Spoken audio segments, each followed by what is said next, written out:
Hello YouTube, it's Redneck Reloader. Good to be back. I've not made a video in quite a while, and feels good to get back out here again. Of course, I don't make these for entertainment purposes, as anybody who watches this can attest that I'm not very entertaining. I just make them if I think I can help somebody else. So I've been very busy with work lately. I've not done a lot of reloading, so that's why I haven't been making any. And I just haven't really felt like I had anything to share, but I do today. This is something I've been wanting to get back out here and do for a while. I'm going to load some 9mm today, and I haven't loaded 9mm in quite a while. I've been working with my 45 ACP because I've been having some problems with it, trying to figure out how I can make some reliable reloads for it, and I finally got that worked out. But I had bought some 9mm bullets a while back from Matt's Bullets, and that's one thing I like about reloading. It's easy to experiment with different bullets, different types of bullets, different rounds, different powder charges. Of course, if you're just going to the store and buying them, you're just kind of limited to what they have there. But I say if you want to experiment with different bullets, then Matt's Bullets is a pretty good outfit to deal with. I bought several different bullets, different calibers from them, and always had good luck with them. A little bit more pricey, not overly expensive, but a little bit, just to give you an idea. Buying 100 count. Now, obviously, if you're buying larger quantities, then you can get them a little cheaper, but I'm buying 100 count when I'm experimenting and trying with different bullets, and I'll go into what this bullet is here in just a minute. But just to give you an example, this is 100 9mm bullets I got from him. By the time you pay shipping and everything, you're getting up close to $30. Now, this is what I shoot most of the time out of my 9mm. It's 145 grain round nose, and you can see I get them for $10 from my local reloading store. This is what I shoot more than anything else in my 9mm, just because it's the cheapest I can get. But 145 grains, a little on the heavy end for 9mm, and these shoot pretty good out of my gun. Both of my 9mm, I don't have any problem shooting these. But I just want to try some different things. So I bought these other ones from Matt's, and they are a needle nose bullet, and it's a Lyman mold, which I'm going to show you here in a minute. But they are a very pointy, truncated cone type bullet, and Matt says that they're designed by Lyman. They're supposed to feed well in semi-automatics, good plinking round. So it was something I said, hey, I'd like to I've seen them when I've been on his website before buying other stuff, and I thought I'm going to buy some of those and try them. This is a little bit more detail. This is from the Lyman cast book. Now, Matt says it's a 125 grain bullet, but that is the mold that he's using, because he calls it out on his website, or as saying it's them, it's a company. 356402 is the Lyman mold, and they say it's 121 grain. Might be the alloy, I don't know. But this is the load data, and I am using Liant Unique powder. So you can see the suggested starting range is 4.3. The maximum is 5.3. So you've got a 10 grain range there. I loaded some of these when I first got them, just like 10, 15 of them, not many. You can see this is a box of 100. You can see how many's left out of there. Took them up. I loaded them at 4.7 grains of Unique, and took them up to shoot them. I was literally just plinking. I really wasn't planning for a big shoot. And went up, shot a few of them, and the target I was shooting at, I was completely missing. I wasn't even hitting the target, and I was shocked at how inaccurate these were. Now, this was at like 20 yards, which is, I am not a great pistol shot. That was a long pistol shot for me, but that was just where I was playing around with that day. I hadn't even brought any targets up with me. I've got some set up there in the woods, a big water jug and oxygen tank and things. And I was just shooting at this water jug, and I was completely missing it. So I brought it in closer to about 7 rounds. I only had a few rounds left. I mean, about 7 yards. I only had a few rounds left, And somebody else had set up an old paper target up there. It was still up there, but it had been rained on, and it was, you know, had a bunch of holes in it and stuff. I just took a couple shots at it a little closer, and of course I was able to hit it at the closer range, but still it was very inaccurate. And looking at the holes, it appeared to me that the bullets were keyholing, which would explain the inaccuracy. And so then I've set this box to the side. I haven't touched it for a month and a half, I'd guess. And so I decided I'm going to give it a shot again. And I'm going to change some things up. I'm going to increase the powder. So I'm going to, instead of shooting at 4.7 grains, I'm going to move up to 5 grains.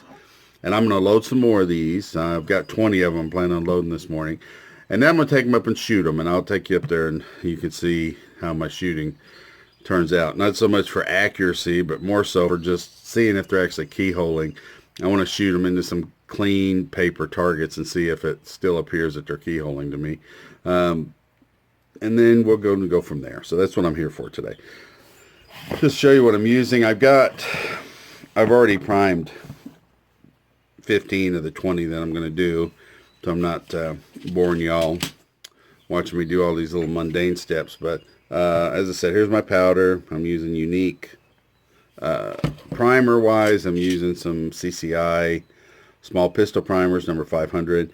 I use any type of primer I can get cheap. I just go to my local mom and pop gun store, whatever they have, that's what I buy. But that's just what they had the last time I went. Matt's bullets, as I said, they're calling it 125 grain, truncated cone. That's what we're loading.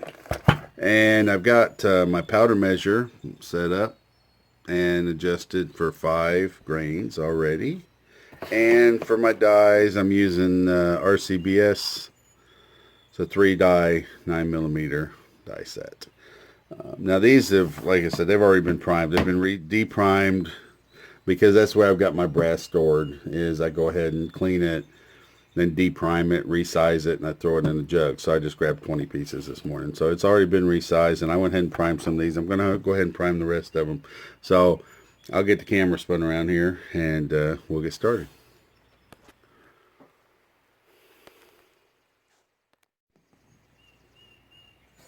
Okay, so I'm going to prime these last 5. This is my expander die. I've just got it screwed in. I haven't adjusted it yet or anything. I just stuck it in there.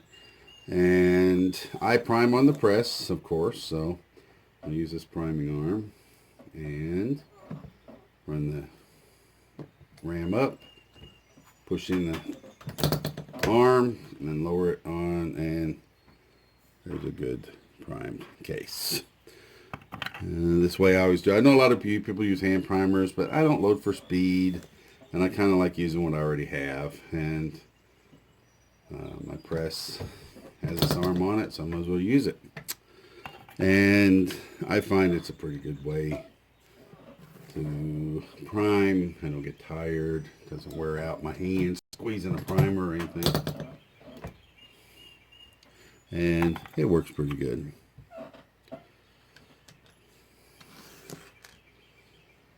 I've got a couple of presses and a couple of arms, and I have one arm that with the primers it will flip them, and never could figure out why. I just swapped around and found a different arm that works better, so I just don't use that arm anymore. But for some reason it would flip the primers on me. Okay, so now they're all primed. So my next step is going to be to expand these, and then we'll powder them, and then we'll set them in there. So I'm going to go ahead now. My dies are sort of set up already. I won't go into real deep detail because I've got other videos I've done where I go into more detail about how I set these up. But my lock ring is already set. With this die, you screw the die body down. The directions say to run the shell holder up. Let me tighten that shell holder up a little bit. I didn't get it snug this morning. This is an old press, and it uses a set screw to hold the die in place. I mean the shell holder in place. So it says to run it up and then lower the die down until it's just above the shell holder. Well, I've already had that preset forever, so I haven't changed it. It's locked down, and so that's where that is set now. So then the other direction is to back off the actual expander until there's just a few threads engaged, it says. Run the brass up, then screw this down until you feel resistance, and it's starting to expand. And then you're supposed to screw it down until you hit firm resistance, and that's where that M expander right there, you can feel it, that M expander is starting to expand in there. Then you're supposed to lower it, turn this a half of a turn, and raise it back up. And that should be good for a jacketed bullet.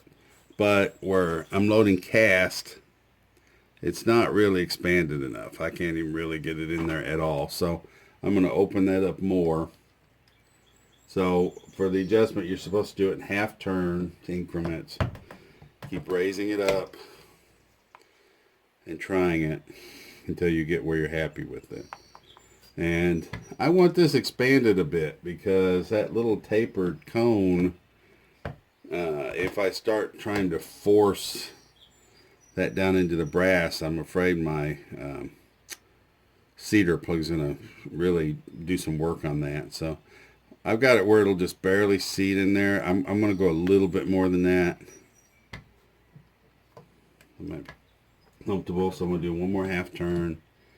And while I've got it up in there, holding it firm, I'm going to go ahead and just snug this nut down so it doesn't move. And let me see where I'm at there. There.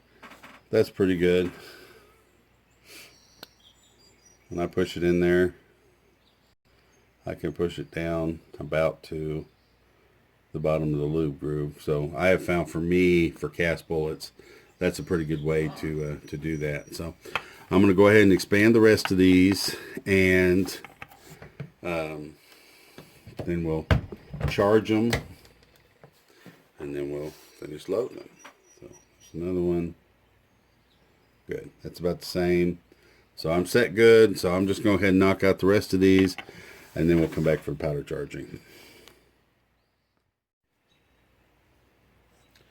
All right, folks, we're down. It's time to charge the cartridge. Charge the cases now. Actually, I've got 15 of them done. I'm going to do the last 5. I was trying to come up with a good camera angle for this so you can actually see it instead of both my big hands in the way. But using the powder measure, it takes both hands, and it's just really hard to film. And this is my second take on this. I did the first. I bumped my tray and spilled a bunch of powder, and of course when this charged, these cases are fairly full to the top, so if you bump this tray a little bit, you'll lose some powder. A few flakes will come out, and I had no idea which cases they came out of, so I just dumped them all and redid them all again just to be safe. But be careful. I make more mistakes when I'm filming than when I do just normally. I think just because I'm concerned about the camera and thinking more about that than what I'm actually doing. So, but just be careful and don't bump your tray once you get these cases charged, because it's a pain if you have to redo them all. So I'm just setting my case up underneath the powder measure, and I'm going to twist the knurled knob up and then back down again. And that gives me my charge. And just go through and do every one of them that way. I set this up earlier. As I said, I'm throwing 5 grains of unique, give or take. This, of course, shows volume instead of weight, so it's not exact, but it's pretty doggone good. I threw about 10 this morning once I got the adjustment settled, and they were all around 5.0. I probably had a couple in there that were like 5.1. But that doesn't concern me. 5.3 is the max on this, so I'm still pretty far down below the max. All right, I've got them all charged. Now I'm going to double check that I have them all charged, because I don't want to have any squib loads. So I'm going to just take my little flashlight I have here, and I'm going to lift the camera up so you all can see with me. And I am going to look down in every case and make sure that there's a powder charge, and I'm looking to make sure that they all look about the same, that I don't have any that are obviously high or low on powder, and those all look good. So now we're ready to start seating some bullets. Okay, I'm going to go ahead and do my first one here, and I'm going to set up my die as I go along. So, sorry, bear with me. I'm just trying to get the camera adjusted so you can see what I'm doing. As you can see, everything I do is unscripted, if you're not familiar with me, so it gets a little rough at times.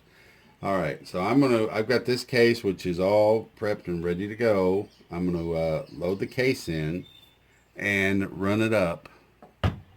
And then I'm going to start lowering my die. And the directions for this die says you lower the die body down until it touches the case.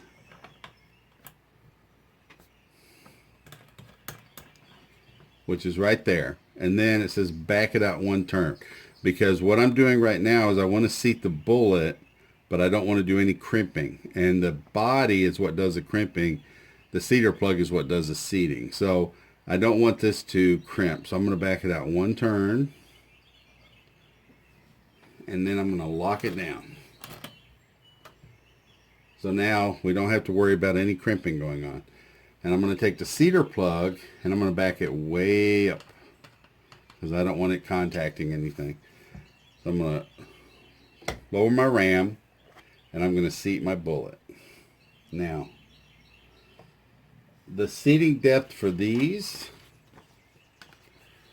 according to my lineman's, which it might vary for your gun. My 45, I have to seat my bullets a lot shorter than what they say in order to get it to cycle in my gun.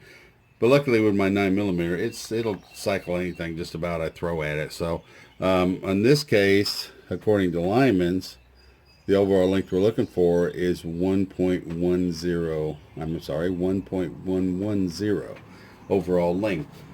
So where I don't have this set up, I've got my micrometer out, and I'm going to show you what I'm going to do is first off just run it up in there, and the seating plug is not touching anything. So I'm going to start screwing the seating plug down until I feel it touch the bullet. There. Now I can actually kind of force this a few turns and seat that bullet in there a little bit. As you can see, I've pushed it down, covering up part of the lube ring. Of course, it's nowhere near down as far as it needs to be. So now what I'm going to start doing, I could start measuring it at this point, but I know it's way too long. And so for now, I'm just going to start doing about half turns and work it down there a little bit. All right, now I've got it down to where the lube ring is completely covered. So I know I'm getting a little closer, so I'm going to go ahead and measure and just see where I'm at.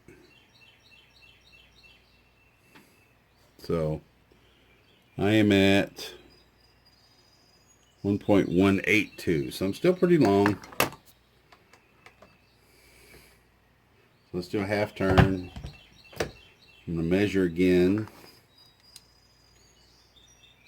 I'm at 1.151, still pretty long.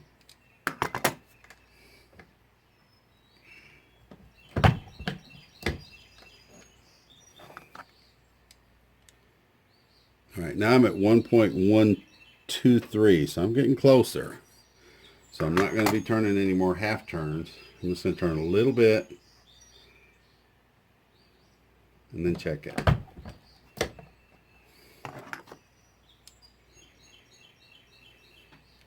I'm at 1.145, very close. So I could probably leave it right there and be fine, but I'm going to go ahead and tweak it just a little bit.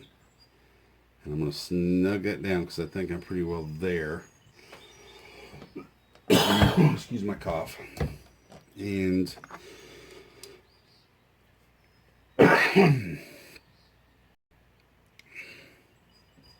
actually overshot just a hair.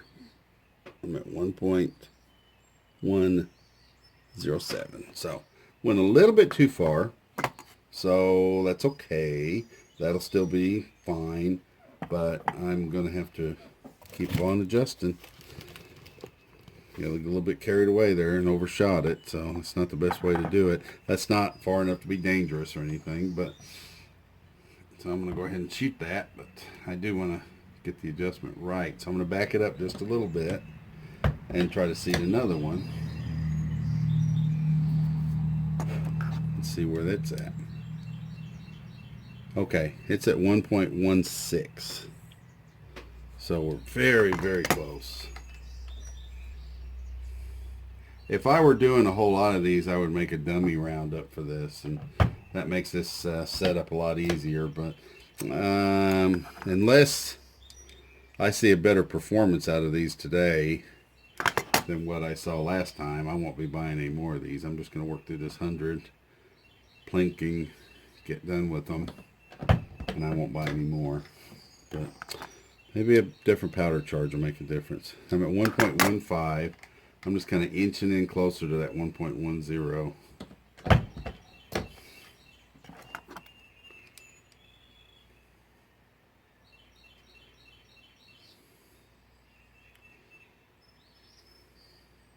I said it was 1.110, didn't we?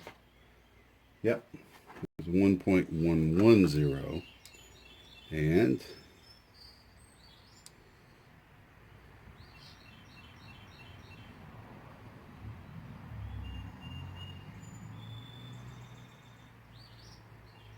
it's so nitpicky, but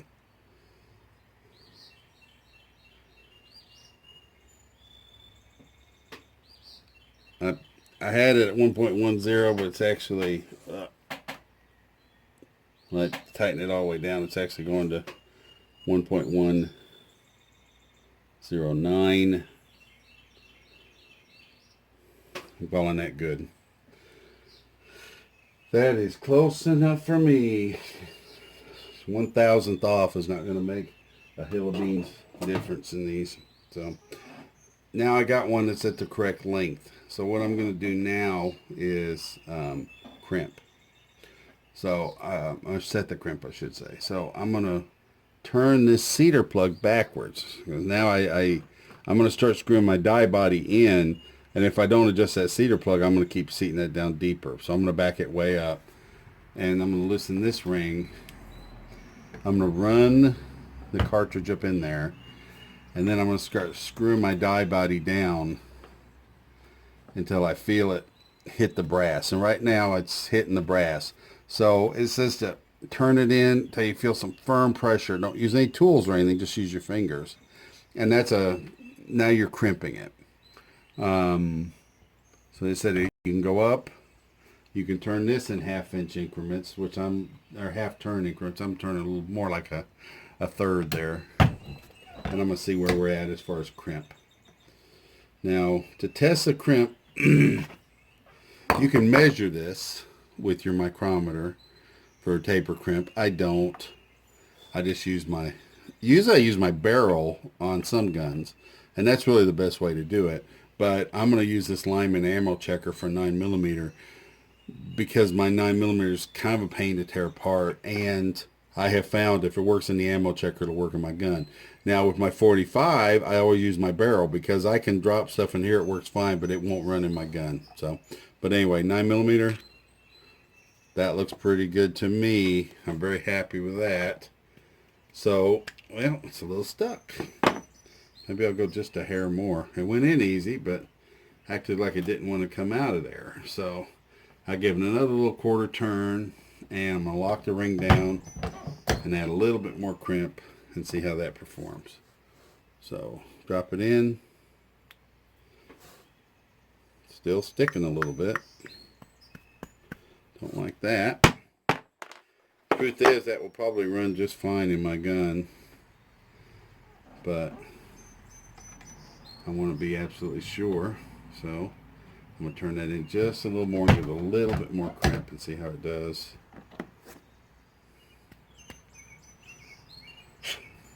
It's just sticking a little bit today, but that feels like a really good crimp, and it's seating fine. It should be fine.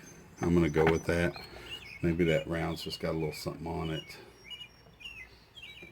So I got the crimp set. Now I need to set the depth again. So I'm going to run that in there, and I'm just going to screw the cedar plug in, and that's all I had to do right there until it touches. And that should be good. So this is that round that I seeded just a hair too short. I'm going to go ahead and crimp it. And check it. Drops in there good. And see, that dropped right out. So maybe that that first round's just got a little something hanging it in there, but it shouldn't be any problem with the gun. So now I've got everything set up. My crimp is set up and my seating depth is set up. So everything should work to seat and crimp at the same time. So let's try it. So here's one. I'm just going to seat the bullet in there. Run it up in there. And of course you have a little bit more resistance because you're seating and crimping at the same time. So let's see where we're at on our length.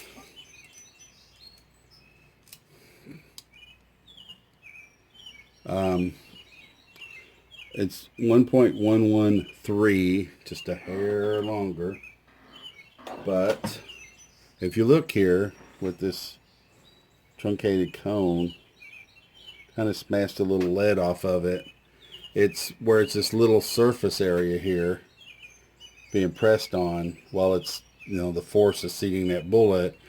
I think it's going to kind of deform that a little bit. So that's what I was kind of concerned about.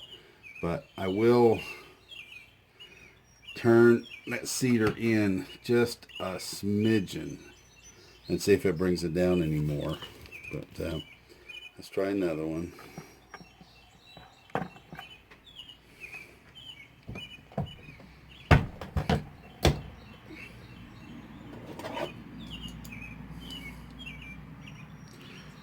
Yeah, it's 1.1110.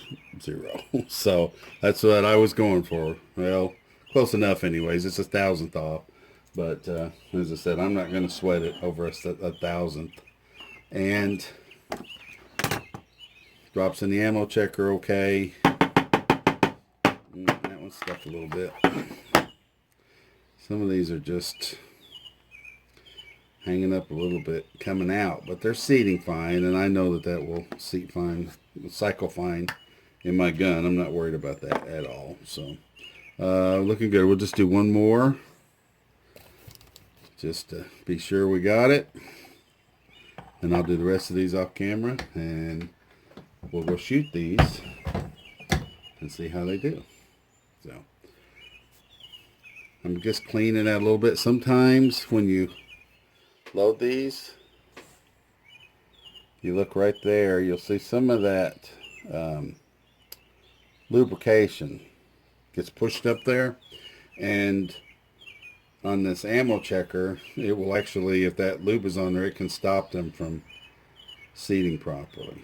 And it'll work fine in the gun, but sometimes just in this ammo checker, if you get some of that lube stuck in there, it'll keep them from dropping in there really the way they should. So I like to clean that lube off of them.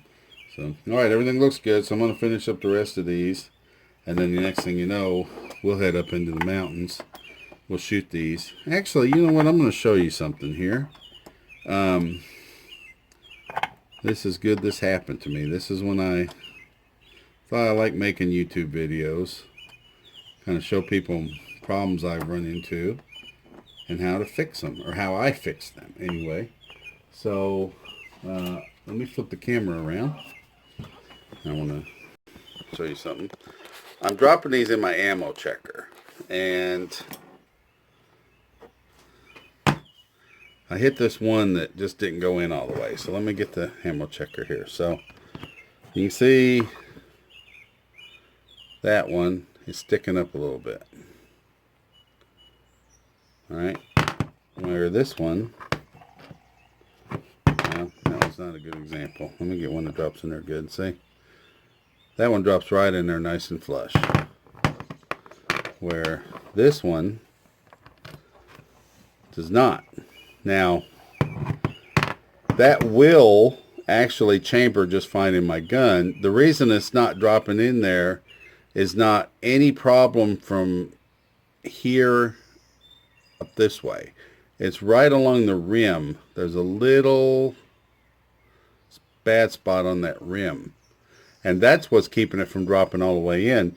But that will chamber just fine. The reason I know that's what it is if you look at this one that drops all the way in, when I turn it around and drop it in backwards, it actually goes in there pretty far. You can see it drops in there pretty good just going in backwards. Where if I do this one the same way, it'll hardly go in there at all. And I can feel that rim scraping as it goes in. And what that is a little imperfection on this rim. It's this is a twice fired brass. It's been where the extractor has grabbed it and has put a little burr or something on there. So I get these from time to time. Now I know that will run fine in my gun, but just me being anal, I don't like that it doesn't go into the ammo checker better.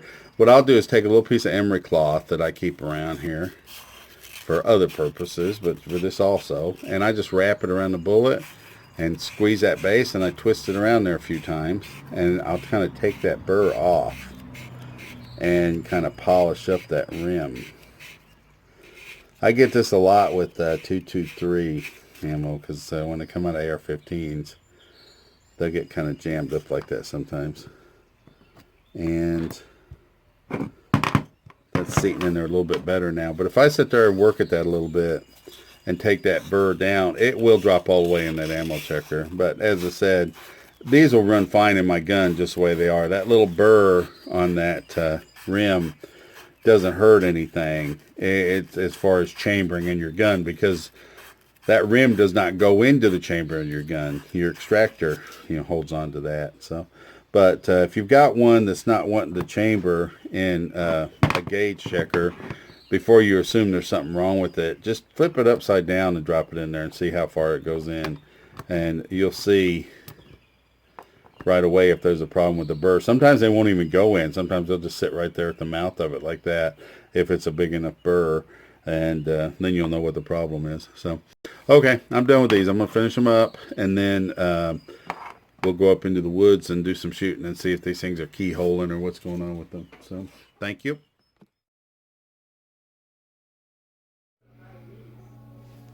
Okay, my on this clip the sound was really bad up in the mountain, so I'm voiceovering this later.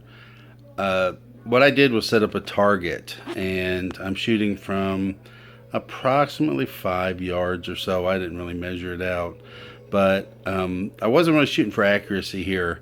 My idea, this is a practice target for doing a shooting drill, left, right, left, right.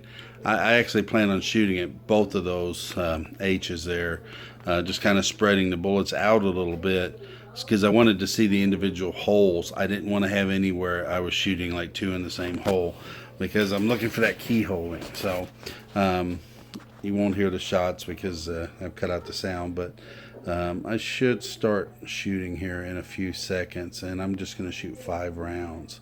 So I'm aiming at the H on the left first, and as you can see, I hit very low and completely off the target. Second shot was high to the left, next shot low. Next shot I shot at the right H, and you can see I hit one in the middle and then one very low. So I was all over the place with these, and they are definitely keyholing.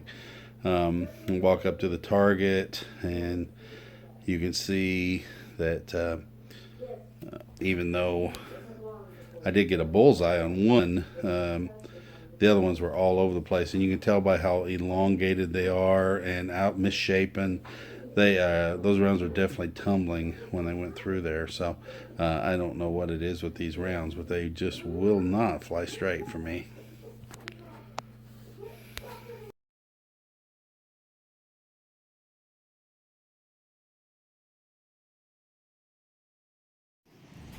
Alright, for my next test, what I'm going to do is I am going to set up a target, and I am going to shoot for accuracy from about the same distance, about 5 yards. I'm going to shoot 3 different bullets. First, I'm going to shoot the ones on the left. That's a 145 grain cast bullet that I get from my local reloading shop, and I shoot quite a few of those. The second one is an aluminum cased Federal.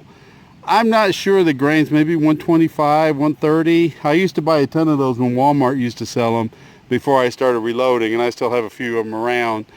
And I've shot hundreds and hundreds of those. And then the last, I'm going to shoot some of those tapered crimp ones, or the truncated cones, I should say. And I'm going to compare the accuracy. I should be able to shoot all three of those with about the same amount of accuracy. So that's going to be the experiment. I've got three kind of identical targets, and I should be able to put fairly consistent groups with all three of them. So that's what we're going to try. Okay, I've got my target set up. You can see it's nothing fancy. I took a piece of styrofoam insulation and I just blasted it with 3 shots of spray paint just to give me some circles named at. First rounds I'm going to shoot is going to be on the far left. I'm at about 5 yards, and I'm shooting the 145 grain round nose lead that I shoot a lot of.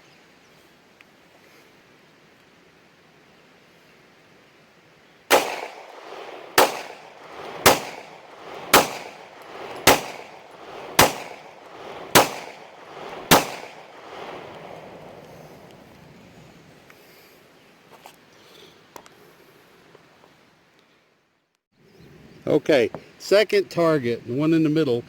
This is the Federal aluminum cased factory ammo.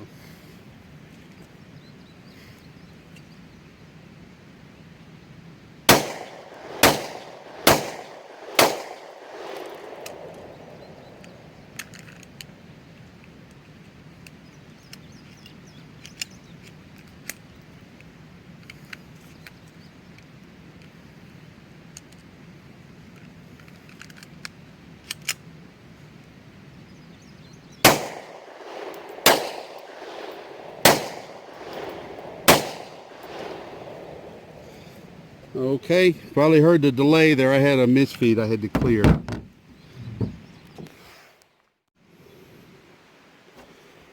Okay, the final target is going to be the truncated cones that I loaded this morning, and we'll see how they do.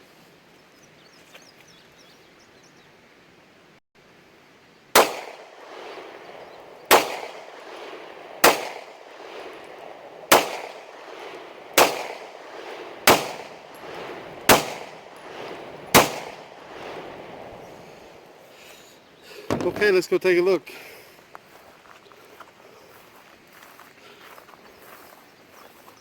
Well, sorry it's really bright. I can't hardly see my camera here today, but you can see the 145 grain. They all hit pretty well within the target. Same with the aluminum. I had a couple of low flyers there, but that's just me. And then those truncated cones, I hit most of them in the target. Had a couple of high flyers there, but the main things you can see the difference in the holes compared to these, how they were tumbling and just ripped that styrofoam out. Don't know, I just don't like these rounds. Well, that's it from here. Thank you all. Appreciate you for watching. God bless.